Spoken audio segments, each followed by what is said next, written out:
Quand Alberto m'a proposé pour la première fois de participer à ce projet, je ne voyais pas très bien comment j'allais pouvoir m'intégrer. Je souffrais du syndrome de l'imposteur. Et puis, ensuite, je me suis dit que toute personne qui avait une expérience à partager avait sa place. Et c'est ce que l'art rend possible. Ça nous permet de ne plus parler d'experts et d'expertise de manière froide et théorique, mais de parler de l'expertise de l'expérience. Donc, j'ai décidé de parler de mon expérience en tant que psychiatre travaillant avec des adolescents et des enfants inuits au Nunavik. Je vais vous raconter comment les arts se sont invités dans ma pratique. Et j'ai vraiment été très intéressée par la session précédente qui a parlé du silence, parce que moi, je m'intéresse de plus en plus au silence. Je sais que les arts jouent un rôle important en matière de santé mentale. Ce que je vais dire n'a rien de nouveau, mais malgré l'importance de l'art en matière de santé mentale, il y a très peu de reconnaissance de cela, très peu de formation artistique dans les facultés de médecine, et c'est entre autres pour cela que c'est important de tenir cette conférence. Et j'aimerais également dire que les histoires, que les récits peuvent être une forme de preuve. C'est une manière de reconnaître l'existence des populations indigènes, des Premières Nations, et de voir ce qui est important et ce qui ne l'est pas. Mais je crois qu'on n'a pas le temps d'entrer dans ce débat. Donc, je vais vous raconter mon histoire, ce que je fais. So I have been immersed in the intersection between art and science in multiple other domains. Donc, ça fait longtemps que je travaille en psychiatrie. J'étais très intéressée par l'art et puis j'ai jamais pu utiliser l'art dans ma clinique jusqu'à ce que je travaille sur le cercle arctique avec les populations inuites dans le Nunavik. En pédopsychiatrie, où je travaille, malheureusement, on n'utilise pas suffisamment l'art. Peut-être en matière d'évaluation, peut-être dans certaines séances de thérapie, mais pas de manière systématique et systématisée.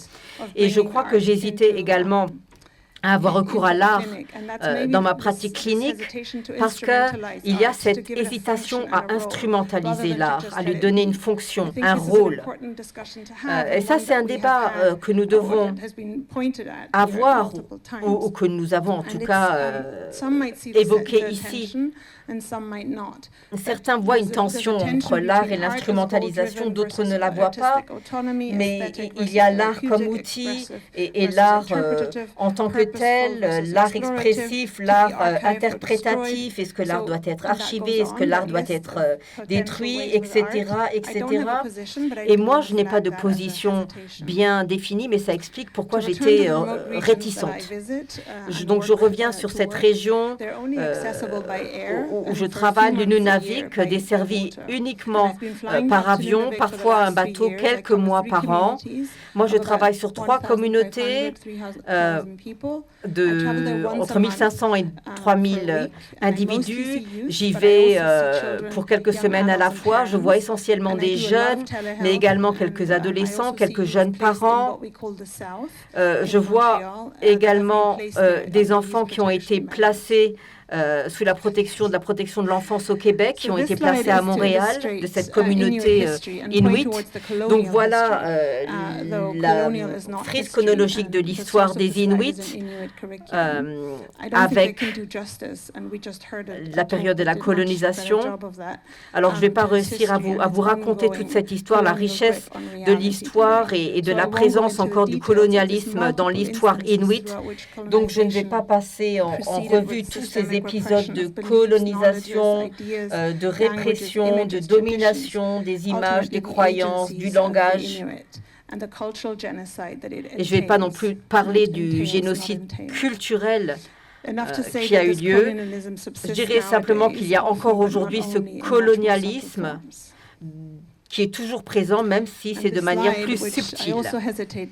Autre image que j'ai hésité à mettre à l'écran, avec les déterminants principaux de la santé des populations indigènes. Alors, je n'aime pas l'idée de simplement lister les facteurs et de simplement les lire, il faut les expliquer. Je vais simplement les citer pour donner du contexte, mais c'est le trauma intergénérationnel lié aux séparations familiales, aux enfants envoyés loin. C'est systémique, c'est sans fin, le racisme institutionnalisé, l'absence de ressources, c'est sans fin. Qui explique, c'est simplement, là c'est un raccourci sur quelque chose qui pourrait prendre des heures, mais ça montre le taux effrayant de suicide dans le Nunavik, qui est au-delà de toutes les moyennes. C'est même pas sur la même page, en fait, tellement c'est au-dessus de tout ce qu'on peut imaginer quand on compare avec les autres provinces du Canada. Et ça, c'est l'une des principales difficultés.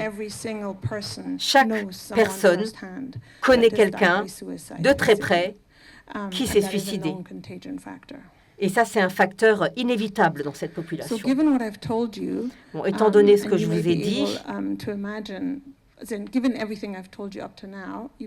vous voyez très bien, vous pouvez très bien imaginer ce que je retrouve dans mon bureau. Les patients que je vois en tant que pédopsychiatre, ce sont des patients pluri-traumatisés, mais ce n'est pas la seule image que je veux que vous ayez de ces populations. Mais disons que j'ai un certain prisme, j'ai une certaine perception qui est biaisée par les enfants que je vois. Et au nom de l'autoprotection, quand on voit tellement de cas, de problèmes, de troubles de l'attachement, de traumas intergénérationnels complexes, c'est très facile de se dire qu'en tant que psychiatre, évidemment, on a les compétences de gérer tout ça. Mais ce n'est pas ce que je fais parce que j'essaie d'écouter les patients et de ne pas laisser tout cela dominer mon travail.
That was just 1 minute.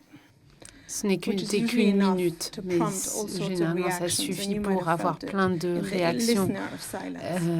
Quand on écoute en silence, on m'a parlé de John Cage, j'en ai parlé beaucoup. Il a dit qu'il a essayé de dire ce qu'il avait à dire d'une manière simple pour que la personne qui écoute puisse ressentir ce qu'il avait à dire plutôt que de mettre des mots dessus.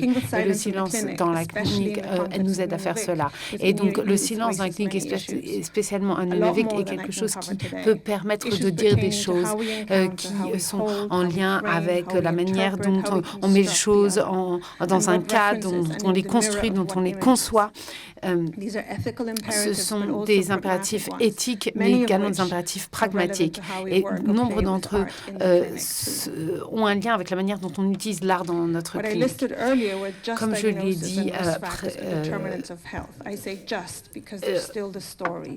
il y a toujours une histoire derrière le silence. Et dans le contexte de ce que je vous ai décrit, il y a le silence a une histoire et on peut s'attendre à à ce silence. Mais il y a de tout type de silence.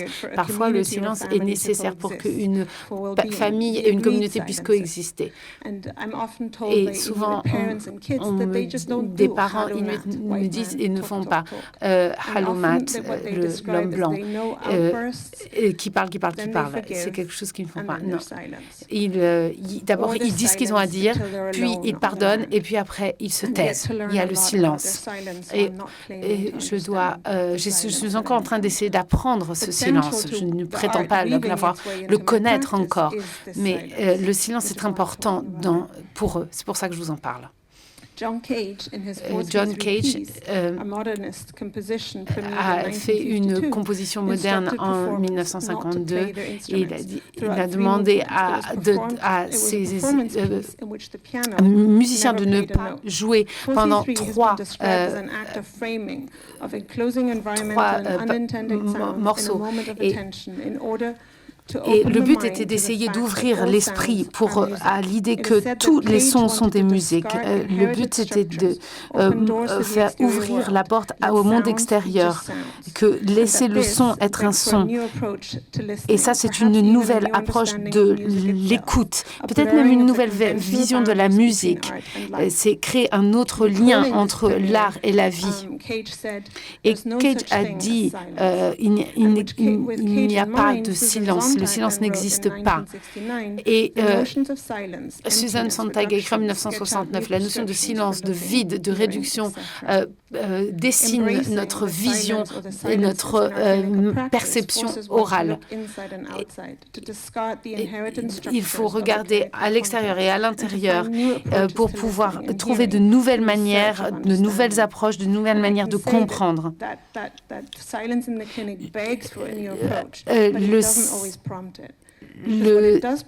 Ce que le silence amène dans nos cabinets, c'est le besoin de le remplir ou de l'interpréter ou de le gérer, de le comprendre. Pourquoi est-ce que la personne se tait? Qu'est-ce qui se passe? Comment est-ce qu'on répond à ce silence? Comment on respecte ce silence? Comment on apprend à lire, à comprendre, à écouter ce silence?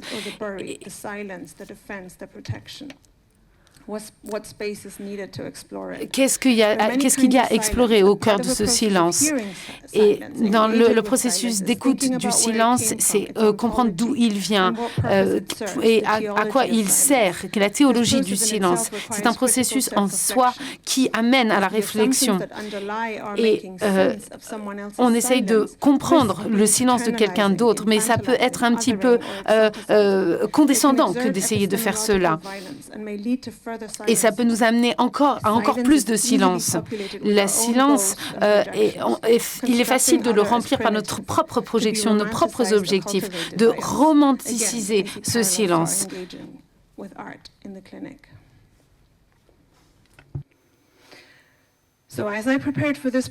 Donc, alors que je préparais cette présentation et ce concept du silence, mes propres silences, et moi, avec tous les rôles que je joue, j'ai réfléchi à le silence que j'essayais de remplir quand j'ai commencé à travailler à Nunavik il y a des années.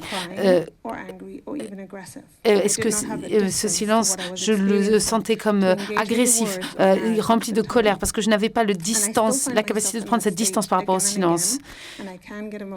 Et ça m'arrive encore de temps en temps de me sentir très émotive face à ces silences, mais récemment, seulement j'ai commencé à parler de cette expérience de travail dans le nord du Canada. C'était une manière de prendre de la distance et également de contribuer à cette communauté. J'ai l'impression que je ne peux pas m'exprimer véritablement et c'était compliqué de dire ce que je voyais, ce que je ressentais. Il y avait une contradiction par rapport à mes privilèges et il fallait que je prenne du recul par rapport à ce que je voyais en tant que psychiatre à Nunavik. Donc, ce à quoi j'ai accès aujourd'hui m'a aidé à essayer de trouver une certaine voie dans ce silence. Mais ce n'est pas un acquis et ce n'est pas simple. Je me suis rendu compte que ce dont j'avais le plus besoin, j'avais besoin d'être compris sans expliquer les choses, d'être entendu sans avoir besoin de parler et d'être vu sans avoir besoin de me montrer. de Nukjuks, comme vous pouvez le voir sur cette image, a plusieurs fonctions dans la culture inuit. Ça peut aider les chasseurs, ça peut dire qu'il y a un danger. Et moi, mon expérience du silence, c'est mon Inuktitut. Donc, les enfants que je vois dans le Nord sont très marqués par le colonialisme et par la réalité actuelle de Nunavik. Et le silence peut en faire partie, mais souvent, il y a un contexte psychosocial qui est très spécifique. Et souvent, il y a des psychotraumas qui sont présents avec de la négligence également. Et donc, c'est une véritable danse que de jongler entre tout cela. Et chaque action que nous prenons, nous la prenons à nos propres risques et à des risques intrinsèques. On en a parlé avant de cette question du silence, mais c'est toujours une danse dans laquelle on s'engage et on doit continuellement être en réflexion critique, se demander si ce que l'on fait est trop ou pas assez, si on doit continuer à tenir ou si on doit lâcher, si on doit parler ou si on doit se taire. Et il faut donner, est-ce que ce silence doit être cassé ou est-ce qu'il doit être maintenu? Donc, je vais vous présenter un cas parmi de nombreux autres de Nunavik. Et c'est difficile de mettre ce côté médical sur leur histoire, et surtout quand on a cette historique médicale que j'ai. Je pensais que c'était intéressant d'essayer de décrire cette danse que j'ai avec le silence, avec ce garçon que j'avais rencontré aux urgences à Montréal. C'était un contexte qui était différent du contexte que j'ai quand je suis à Nunavik. Et ce n'était pas un contexte où je m'attendais à rencontrer ce silence. Le temps que j'avais aussi pour partager avec cet enfant était différent puisque nous étions aux urgences, donc il y avait un contexte complètement différent. Et cette image représente cela. Il avait des marques sur le front, sur les bras également. Il ne tournait quasiment le dos et ne me parlait pas au début. Il n'avait pas un contact classique avec moi. Je ne pouvais que sentir sa respiration profonde et je ne voyais que sa nuque. Je me suis présentée, je lui ai dit pourquoi j'étais là et qu'il pouvait répondre ou ne pas répondre, qu'il pouvait me demander d'arrêter et de partir et que je le ferais. Je me suis tue aussi à de nombreuses reprises. Et il y avait de nombreuses questions que je lui ai posées auxquelles il ne m'a pas offert de réponse. Je lui ai demandé ce qui se passe et comment il se sentait. Je lui ai parlé de moi d'abord et je lui ai essayé de lui donner de manière assez simple, donner des explications sur pourquoi est-ce qu'on avait envie peut-être de se faire du mal à soi-même. Après avoir écouté son silence de nombreuses fois, j'ai essayé de voir si ce que je disais avait une résonance en lui ou si j'étais complètement à côté de la plaque. Et je lui ai donné ma main, il l'a prise. Il a écrit un peu sur du papier que je lui ai tendu et il me l'a rendu. Il a pris son temps, il a écrit un mot, puis il a mis son nom sur la page. Il a essayé de m'expliquer un peu. Après, il a commencé à ranger la table et il a voulu lancer un morceau de carton dans la poubelle et je lui ai redonné, il a réessayé. Ensuite, il a fait une boule et il a réussi à la jeter à la poubelle. Et donc, je lui ai demandé à quel point sa maison était loin de l'hôpital. Il m'a écrit son adresse. J'ai cherché sur Google Maps et après, je lui ai montré mon écran et je lui ai donné mon téléphone. Il a cherché dans Google et il m'a expliqué qu'il était il m'a montré qu'il est constamment en train de bouger. Et puis petit à petit, il a commencé à parler. On a parlé de ses peurs, de ses cauchemars. Et il m'a dit que c'était quelque chose de privé. Et du coup, j'ai arrêté d'en parler. On a parlé de sa famille. Et puis petit à petit, on avançait. Puis à un moment, il a regardé mes chaussures et il m'a dit que j'avais pas assez serré mes lacets. Je lui ai dit, j'aime pas quand ils sont serrés. Et je lui ai dit, mais je pouvais encore les serrer un peu sans qu'ils soient trop serrés. Alors, je les ai serrés un peu plus. Il m'a dit, non, mais serre plus. Et après, il a commencé à me montrer. Il s'est levé, il s'est mis à genoux et il a commencé à serrer mes lacets. Il a dit, voilà, maintenant c'est plus sûr, ça te tient mieux. Je ne peux pas maintenant entrer dans la méta-analyse de ces silences, mais depuis ces silences, on a pu créer des récits. Et les silences ont une vie propre et il faut les prendre en compte. En travaillant sur ces différentes questions, je me suis rendu compte que danser avec le silence, en proposant différentes explications, descriptions, interprétations, et à avancer, reculer dans cette danse, j'avançais sur ce chemin. Et le but est de créer des situations où la personne est à l'aise. Et je fais cela en proposant des activités avec le patient et une interaction avec eux. L'une de ces activités que j'utilise, c'est le collage. Et on prend des images dans des magazines et puis en parallèle, je mets des mots également et je les laisse choisir ce qu'ils veulent pour faire leur collage.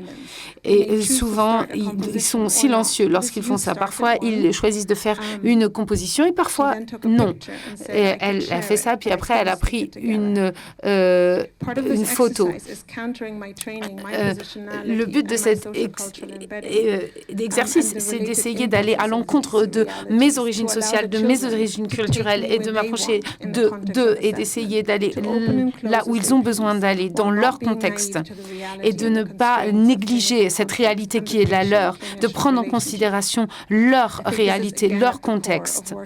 Et ça, c'est ce qui est pour moi au cœur du travail avec l'art dans mon cabinet.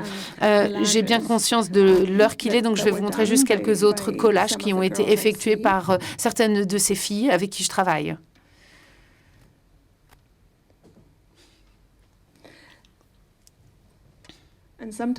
Et parfois, ce que nous faisons également, c'est qu'on fait des bracelets. Ils écrivent des mots avec les perles, moi aussi. On se les envoie. Des fois, on fait des chansons. Parfois, on fait des bracelets. Parfois, on en fait des bracelets. Parfois, on enfile juste les perles pour enfiler les perles. Donc, cet art a permis d'écouter leur silence, de les écouter d'une manière différente. Et c'est ce que j'ai appris à faire quand j'ai commencé à utiliser les perles, à dessiner, à faire du collage, à faire des dessins. C'est prendre ce temps, les laisser décider de la temporalité de notre entretien. Et ça m'a vraiment donné un certain pouvoir en tant que médecin, en tant que thérapeute, de les aider d'être là d'une autre manière. Et une partie du processus du travail avec le silence, c'est cette danse, c'est de comprendre qui est silencieux et qui interprète ce silence et de quelle position on se place et quel bagage culturel cela implique et historique cela implique. Et c'est la même chose avec l'art et avec une œuvre d'art, je le pense en tout cas. C'est au cœur de cette question de écouter, regarder, voir, produire, écrire. Et j'ai dit tout cela et je vous promets que je ne voulais pas que vous partiez avec une image d'eux parce que je n'ai jamais vu autant de stoïcisme et de pouvoir et de force qu'au sein de cette communauté. Et je ne veux pas que vous réduisiez cela à une expérience traumatique. C'est bien plus que cela. Et je sais que j'ai dépassé le temps, mais j'aimerais quand même montrer ma vidéo. Est-ce que je peux ou pas? Oui. OK. I didn't give you a chance. This one, next one. And I'll stop with that. So thank you very much. Je m'arrêterai à la suite de cette vidéo. Merci de m'avoir écouté. There we go. That one. Thank you.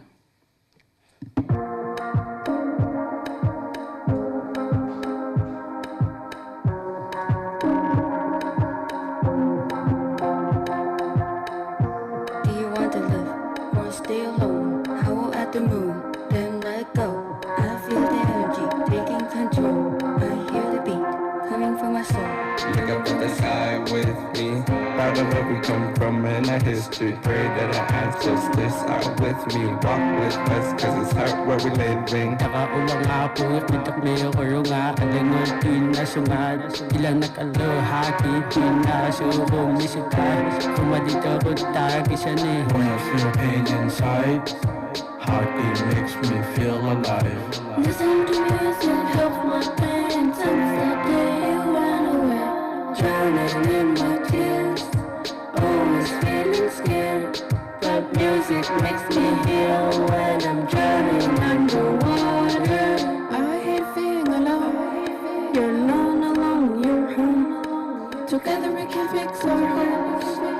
Together we can heal our scars. Inutungin natin sumuyukin. Sa pilit ay liri, inutungin natin. Inutungin natin sumuyukin. Sa pilit ay liri, inutungin natin. Parents drinking bottles, but we are drinking power. I wanna cry, but I can't no matter how hard I try. Asuhudan na inusik at sunatolit. Ako na bakalak na kukisya na ani ko lang arit. Ani ko lang arit lagi na mamiraman. People try to put me down, but I go back up. Inside is broken, but the outside is hard enough. Move on and turn to a new chapter. Movement is my medicine, makes me confident. Inusik, lalo na si Sok. Oho may tuso nilok, kisene. Karusakon na tukit, arin na lotit. Karusitsalo, akso ko no. Ani ko hata tukalot ako. Ani ko lang maktura atin. Inutungin natin, sumuyukin. Sa pilit ay liri, inutungin natin. Inutungin natin, sumuyukin. Sa pilit ay liri, inutungin natin.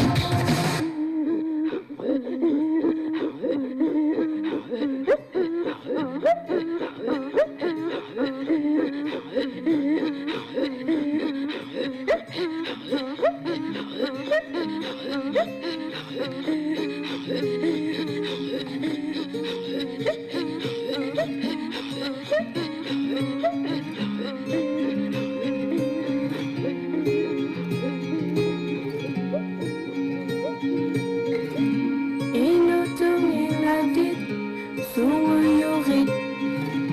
Sa pilit ay liri, inutungin natin. Inutungin natin, sumuyukin. Sa pilit ay liri, inutungin natin. Inutungin natin, sumuyukin. Sa pilit ay liri, inutungin natin. Inutungin natin, sumuyukin. Sa pilit ay liri, inutungin natin.